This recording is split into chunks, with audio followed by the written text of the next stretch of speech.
Mallappally block പഞ്ചായത്തിൽ CPMലെ ബിന്ദു ചന്ദ്രമോഹൻ ആദ്യ 4 വർഷം പ്രസിഡന്റായി തുടരും. അവസാന 1 വർഷം ജനതാദളിലെ ബാബു കൂടത്തിൽ പ്രസിഡന്റാവും. റിമി ലിറ്റി കൈപ്പള്ളിയാണ് 3 വർഷം വൈസ് പ്രസിഡന്റ്.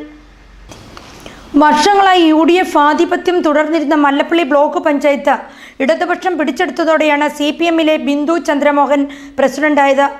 ആദ്യത്തെ 4 വർഷമാണ് ബിന്ദു പ്രസിഡന്റായി ഇരിക്കുക. ജനറൽ വിഭാഗം പ്രസിഡന്റ് ആണെങ്കിലും മഹിളാ അസോസിയേഷൻ ജില്ലാ പ്രസിഡന്റും CPM മല്ലപ്പള്ളി ഏരിയ കമ്മിറ്റി അംഗവുമായ ബിന്ദു ചന്ദ്രമോഹനെ പ്രസിഡന്റ് ആക്കുകയായിരുന്നു. മുൻ ബ്ലോക്ക് പഞ്ചായത്ത് അംഗമായ ബിന്ദുവിൻ്റെ ഭരണരംഗത്തെ പാഠവും പുതിയ സ്ഥാനലബ്ധിക്ക് മാറ്റുകൂട്ടി. അവസാനത്തെ 1 വർഷം ജനതാദളിലെ ബാബു കൂടത്തിലാണ് പ്രസിഡന്റ് ആവുക.